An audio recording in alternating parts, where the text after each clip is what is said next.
It's Divas That Care Radio. Stories, strategies, and ideas to inspire positive change. Welcome to Divas That Care, a network of women committed to making our world a better place for everyone. This is a global movement for women, by women, engaged in a collaborative effort to create a better world for future generations.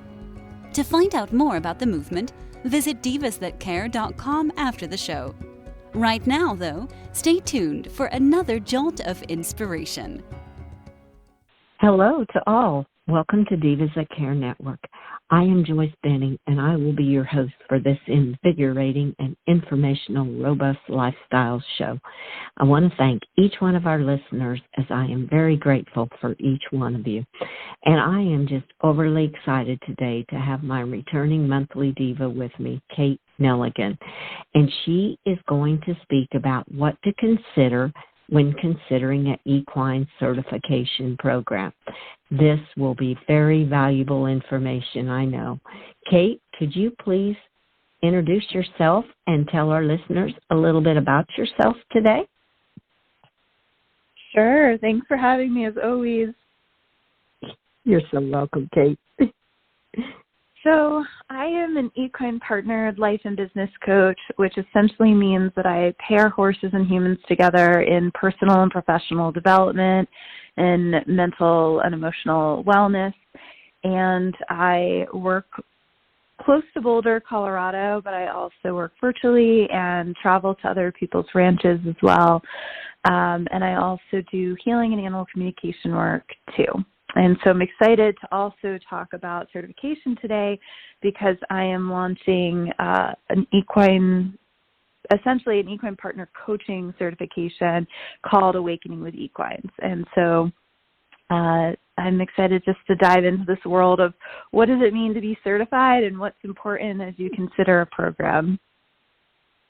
Oh, wow, Kate. Wow. You are such a busy person. It is just unbelievable everything you're doing, and I love it. Well, I am so excited too to be learning on what to consider on this equine certification program. So I'm just going to let you take it and start sharing with our listeners what you feel led to share with them today. Thanks. Yeah, I thought of 5 different areas, and we can kind of pause after each and see if there's any questions or anything else.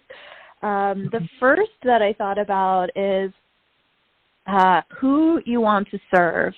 And not everyone knows this when they start, but essentially if you're a therapist or a coach or an educator and you have a greater desire to serve a certain type of group in the public, right? For instance, veterans or disabled and autism, and special needs, or corporate, there's different types of groups. And so there's different certifications that I feel like fit into different groups. And there's some certifications that really do a great job, helping all essentially providing information that would help you serve any group. Right? And some groups are definitely, I find, better fit for mental health practitioners that have other trainings, such as they're licensed counselors, social workers, therapists, psychotherapists, and that they, what happens is people do need an education around trauma and an education around how to specifically work within counseling skills for some of that clientele. And then they may be looking to get more horse experience. So I think it's important, first and foremost, just to know who you want to serve. And even if you don't have one group, even if you have multiple or if you have a sense, it's important just to know who you want to serve and then also to know what you have in your background that you already feel solid in terms of your skill sets as well. And that kind of gives us a lens right off the bat if we're looking more at EAP, which is equine-assisted psychotherapy, or EAL, which is equine-assisted learning, and can be more general in the coaching and education space. So they're a little bit different. And so I think that just getting pen on paper and knowing first where you're at in terms of who you ideally want to serve or who you're currently serving and maybe who you want to expand into. So hopefully that makes sense. Oh, yes. Oh, that very well makes sense. And the first thing when you said is who you want to serve, it just brought to my heart that when you're looking at it that way, you are looking at being service to others, to being helpful to others, and showing your gratitude towards them by choosing kind of being in service to others. So I just love that, how you stated that as who you want to serve, and then went in to explain what the different categories are. Yes, that is incredible. That is a great way to share with our listeners how to look for that. But I did really catch that right away. It's a feeling of the person that is certified is wanting to serve and not just be there to the paycheck, as sometimes people say, but you're there to serve others. And I love that thought. That was something that came to mind. Yeah, and most of us in this field are really doing this because we love people and we love horses, and we want to combine that. And we often are drawn to groups that we ourselves have had challenge or pain in, right? I find some get into working with domestic violence because they themselves have been through that, or they get into childhood abuse because they've been through that. And for me, I really wanted to serve corporate when I started because I had been through a lot of pain in corporate America in different, working in a boys club or trying to be a man and all these different things that were not working for me, and the stress and the adrenal burnout and all of that. So I was really drawn to work with corporate because I had that language and that understanding of corporate culture, but I also knew that, I wanted to almost help others so that they didn't go through the pain that I went through. So it is a service-oriented field for sure. It is expensive to own horses, but it's not always off the bat. The money does not necessarily come in the way it would in a corporate setting when we're working in an EAL field on day one. We have to build. As like any business, we do have to build it. But the second one is really about what skills people have that they already have, and then which skills that they want to get better at. So really doing some self-reflection on, you may have excellent horse skills. You've been a lifelong horse person, but you don't necessarily have the counseling or coaching skills and know how to ask great questions and know how to reflect emotions and feelings for people, or how to hold a container of safe space for people. So there's people skills that you need, but you have the horse skills. Or it might be the opposite, and you're a trained therapist or coach, but don't necessarily have the horse skills and need to do that. Or there's some folks that are not necessarily versed in either, and they really need to start from the beginning and really learn a foundation of what works best. So the one thing also I find is that a lot of folks in the EAL space don't necessarily have marketing or business skills as well. So that's why my CERT program definitely has that, because that's my background, 15 years of corporate marketing and also nonprofit marketing. And I think it's important for people to have those skills because we are running a business. I see a lot of people treating this as a hobby, and because of that, they don't get started. They may do a session occasionally, and yet they're frustrated because they really want to be doing this full time. A lot of people also want to leave their current job and do this full time, and I want them to be able to have a pathway to do that so that they can be in this full time if this is of their choosing. So I think it's important to know the different skills. And then the other skill, which you and I have talked about before on the show, is around animal communication. And I think that that's a skill that a lot of people don't have in the EAL and EAP space. They might be really good at being human-centric and knowing how to help a client, which is great, but at what expense to the horse? And is the horse really a partner then, or is the horse being used? I hear that word a lot. We're using our horses. It's just a form of language, but it's important for us to rethink that and really think of them as partners, and also to communicate directly with them. So to enhance our animal communication skills, which is why I put that in my certification program too, because I think that's critical. Yeah. Oh, I just love that on the skills, on your self-reflection, and then how you came around to the end of having the horses as your partner. They are just like a human being partner. They are your partner in this. And I love that you're looking at them that way, and you're teaching the people that want to become certified to also look at the horses in a whole new light, learn the animal communication and learn what they're telling you and consider them as your partner, because that's exactly what they are. Our animals are our partners, our horses. And oh, that is beautiful. Yes, I love the skill set mind that you have. That is incredible. And the marketing too, to help people that want to do this, because it is a business, and how to help them to market it. You're bringing out some great points. This is awesome. Oh, good. Thanks. I think it's important, too, that people understand that they're not just getting a certification for a piece of paperwork, because I think a lot of people say they think they need that. It's like some validation stamp. What to me is the most validating is actually feeling like you are confident and successful in a session, and the clients and the horses are all happy. That, to me, is the validation. And the piece of paperwork, you know, in my master's program, they used to say, this piece of paper that you have for graduation is truly this master's degree. This, all it is it's saying that you can do the work, that we've taught you to do the work, that you have embodied it, that it is part of you. And I think that embodying the skills is also really important.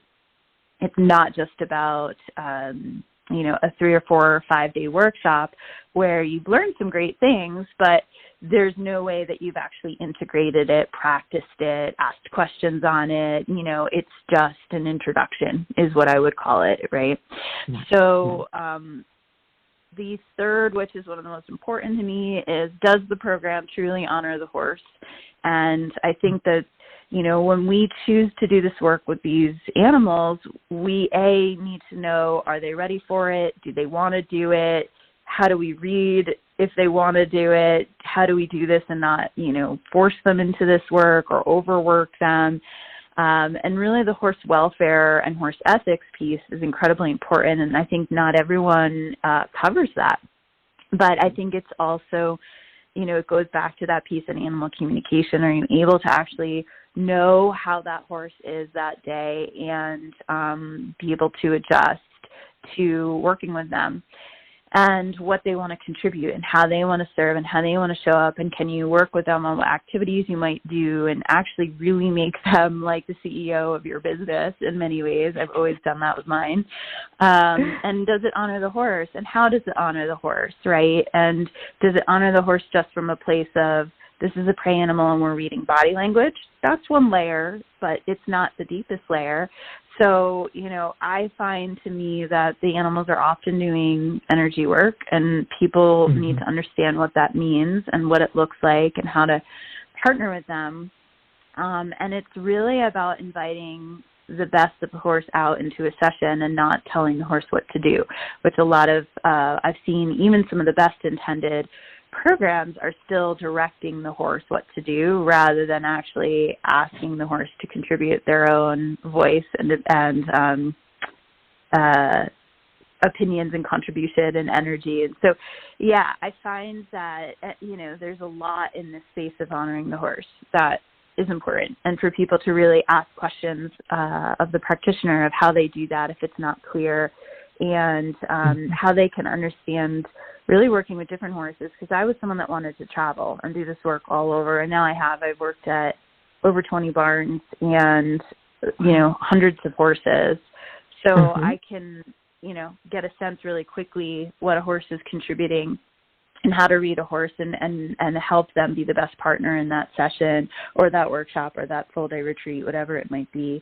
So, yeah, I think that that's critical, because these horses need us humans to be the leaders in the partnership to really honor them and take care of them. Yes. Oh, that's probably my favorite one yet, is honoring the horse. That is incredible, because so many times how do people just look at them as they're another tool and not honor them as their partner and listen to what they want to do and how they need to contribute to the session that is going on. That is beautiful. And a thought that came to my mind, do you find on maybe some certain days that some certain horses are like, this is not my day to take part in this session, and you honor that and let them do their own thing at that time? Yeah, my favorite thing is being able to work in a way where a horse has choice. They can leave an area, right? They can't always leave a round pen, but honoring them and allowing them to choose out if they need it, having enough horses ideally to do that with. And if you don't have enough horses and you're working with just one horse and they're choosing out, to allow them to, and then to be able to carry that session, right? Whether it's a more therapeutic session or a more coaching session. Now, obviously, this is harder when you're talking about therapeutic riding. I don't do therapeutic riding. I don't train for therapeutic riding. That is past. That is another program. And if people really want to do that, I send them that way. The only thing I'll ever do on the back of a horse is the horse boy poses, the somatic poses. And it's very rare. And it's usually when it's really clear that the human really needs it and the horse wants to offer it. But yes, they do choose out at times, just like we might want to, and it's okay. You know, one of my favorites is I was working at a barn in Austin, Texas, and I had a mare stand at the gate and, you know, did not want to participate. And there was a group of us, large group, and a large group of horses too. And so I went up to her and I just said, do you want to do this? And she's like, no. And I'm like, okay. And I asked one of the volunteers to bring her out and bring in another horse. And the other horse that came in was like, yes, this is great. And his name was so perfect for what everyone was processing and dealing with in that moment. And it became this whole, like, what do you have to let go of that doesn't really need or want to be in your life anymore, that now when you bring in this new thing, it was something like the horse's name was something like Spark Joy or something. It was one of those, I forget right now, or like Destiny or what. Yeah, it was perfect to bring in this new energy and let go of this other one. And it worked beautifully in the session. It worked for the clients. It made it even more powerful. And it was truly this real-time example of, you know, we need to honor the horse. The horse is not wanting to be here right now, and that's okay, right? So, yeah, that's one of my favorite stories. It worked out really well. And we have to not be so afraid of delivering to the human client that we forget the horses. I see that way too much in a lot of these cert programs, that it's really about the humans. Even in the training, you know, in the certification process, it's so about the practitioners. And it's like, what if we can make this, you know, well, let's be equals and let's figure out how we can make this work for everyone, because we can. So. No, definitely. Great. I love that story too, because it went right along with what the session was going to be about, how she needed to go out and the other one needed to come in. Oh, that's a beautiful story to share. It was all so fitting. Oh, I love that one too. And I love being the CEO. Let the horse be the CEO of your business. That's incredible.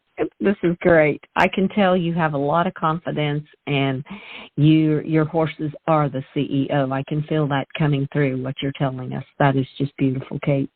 Well, they will literally sometimes, especially the mares, push you out of the way if your ego is too involved or you're doing too much. And I've seen this happen to one of my colleagues down near San Diego. Like, her mare will come in and be like, be quiet, I'm taking over.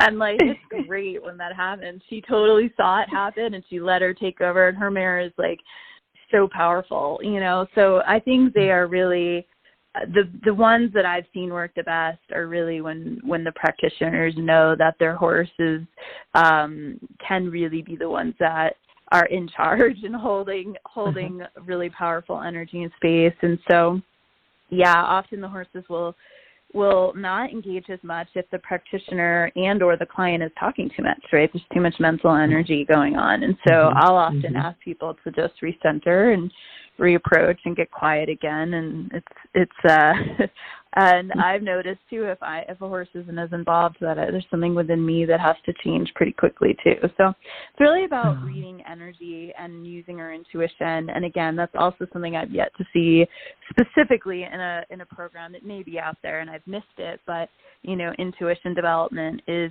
huge, and it's what I do with all my clients, private or group. So. Yes. Yeah. So the other is kind of a practical one. It's about time investment. And, it's really important for us to be, I know that when we want to do something, we can make the time, we can carve out the time. But with, the state of the world and everything going on and people having busy lives with kids and families and, businesses, and it is a lot. So for me, I think the time, we want to make sure it's not too little or too long of a time investment. So for some people, a 2-year program may not work. That's what I did for my master's program. I did it while I was working a full-time corporate job. I made it happen. But I was, late 20s, and it was something that I could fit. I did. I committed to it, and I made the time for it. And that may not be an issue at all if someone's more retired and they have time to do a 2-year program. A 5-day program is also, in my mind, like I mentioned before, not when you're going to master skills, right? And for me, having a level of mastery is important before someone is certified. It doesn't mean that they're, they know everything. It just means that they feel confident enough that they could hold a session and achieve results for themselves, the horse, and the client, and feel good about it. And I don't know if many people walk out of a 5-day program unless it's just a brush up and they've already been doing this work and they just wanted like one new skill. I don't know if someone is really going to feel like they can get started after that. And there, so I think how much time you have, and knowing that you're going to have to carve out some time for practicing, for homework, for classes, in person. I think all of these programs need an in-person, but not everyone can do some of them offer 3 in-person sessions or more, and you're traveling quite a bit, which in today's day is a little bit harder. So I think the virtual component's important too. So that's why I really tried to do a 6-month hybrid program of virtual and in-person, where it's doable. If you can't commit 6 months to your business, then, I don't know if it's the right time for you to launch a business then. But I do think that, some of these programs can be too short or too long, especially if you want to get started soon and you don't want to wait 2 years to be able to start working. I want people to actually start working soon, because that's, to me, the best way to learn. I did not have a certification program when I started at all, and I learned by really doing and by experience, and that's where, I got it. And that's been everything. I never took a single marketing class until I was thrown into being a marketing manager, and quickly became a marketing VP just because the experience of it was so potent and what really taught me. And I had to learn on the ground, in the moment, ask the questions I needed to. So yeah, that's the practical one. And the last one is about the leader and who is running the program. Often a lot of these certification programs are led by one person. They have a team, most of them, and that supports them, but it is one person's sort of vision or worldview, which I think is really interesting. And some of them are run by groups, right? Some of the older traditional ones, they've been around a lot longer, like Egala and Path, and they are run more by group of people. So I think that if first people have to really start to tune in to, do they want to learn from one person mostly, and do they feel connected to that person? Do they feel like that person is a good fit for them? I have heard people who get into programs and that person seems like a good fit and then was not for various reasons. And so I think it's important to follow along and see that person's work for a while, get to know them, watch their videos, read their energy, get a sense if they're congruent. I had a client say to me recently, a client and friend, say she felt like I was one of the more congruent healers or coaches out there that she's ever met. And she's worked with quite a few people. So that was a really nice compliment. And I do think it's important for us to look at their success level, their background in training, their years in practice. If we feel safe with them, this work is going to bring up stuff for us no matter what. So is there psychological safety with that leader? Is it also about the participants, or is it about them? Right? Like I see some of these groups, and they make it very much about their participants, and they support them. And some, it's a little bit more about them. And so it's important to know that. And then most importantly, watch that participant's relationship with their horses. How are they connected to them? and how are the horses showing up? Are those horses you want to learn from as well? I know for me it will be more than just my own horses. I'll be working with other people's in the program too, because I want to get people really connected to their horses as they do this process. So that's also an important piece too. But I kind of sped through this last one, but it's very important. So do you have any comments on that or questions? It is just saying so much. I love on the leader to watch some videos, and the thing is, see if you feel connected to them. Don't just say, well, this person went to this person, I think I'll go there too. Make that connection before you make the commitment. I think, too, that is just huge. See if your energies kind of go together or you connect in different ways with them, and see what their relationship with the horses is. Are they just using the horses as a tool, or are they putting them as the CEO? What is important to you to learn from that leader is kind of what I take it as too, and be connected to that leader. And because it is a time commitment, and you all want to feel, and the leader wants to feel too, the one that is giving the class like you want to feel that you have made a difference too in that person's life to help them to move on. So those are some of the pointers I picked up from what you were saying and how I would look at it on looking at getting certified in a program like this.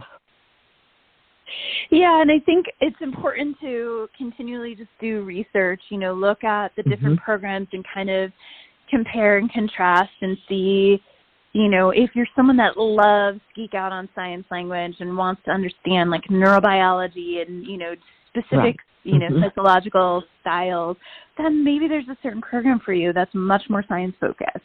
If you're more spiritual and you want to understand energy and intuition and that, maybe there's that program. That was what I saw needing in the space, so that's what I created, having my master's in spiritual psychology. I wanted to bring spiritual psychology into the horse world. So that's why I created what I did with Awakening with Equines. But definitely attend an intro call by, the program and get to know if it's a fit. Schedule a one-on-one with the person running it and talk to them and ask questions and feel into that. I did that with one of the programs and realized pretty quickly it wasn't going to be a fit for me. But with another program, I did it and I thought it was a great fit. So I ended up doing a certification with them. So, and then payment plans, and make sure that, you budget at least $5,000 to $10,000 for this. And, see if a program will have a payment plan, if that's something that will help you financially as well, because, money shouldn't stop us from getting the education that we need. I find that we should always have education as part of our budget, the way we would have a budget for necessities and fun and other things. Education is important to actually keep in our budget because we want to keep growing and learning. So yes, definitely. Well, how can some of our listeners say, okay, I've really connected with Kate today? How can they get in contact with you, because you're talking about having these programs starting that you will be teaching? How is the best way for some of our listeners to connect with you, Kate? Yeah, thanks so much. Probably the best way is through Awakening with Equines Facebook group, or Instagram at Kate Neligan, Equine Coach. My website is in process of major rebranding. It's currently consciousrockstar.com, and you can find me that way too. And that will eventually be my name. Yeah, so happy to share more. I'll be doing a free webinar on what Awakening with Equines is in the future through Zoom, and people can sign up for that too. And I'll be posting about that on social media. My public page is Kate Neligan, Equine Coach on Facebook also. Awesome. Oh, that is great. Yeah, that is thank great. you. Awesome. This was such great information, Kate. It was just incredible, and we will definitely post your links with this show so people can connect with you and listen to it and find out how to get with you on following you and learning about your program. Well, Kate, I want to thank you so much. time has just flown by. You gave us so much information. I have a whole page of notes that I wrote down on this. This was just awesome. I enjoyed it so much. Oh, good. I'm happy to hear that. And I hope it helped, because I talk to a lot of people who want to know more about certification, and I think this is a good thing to listen to, just to get a sense of even what to ask and what to look for when you're considering.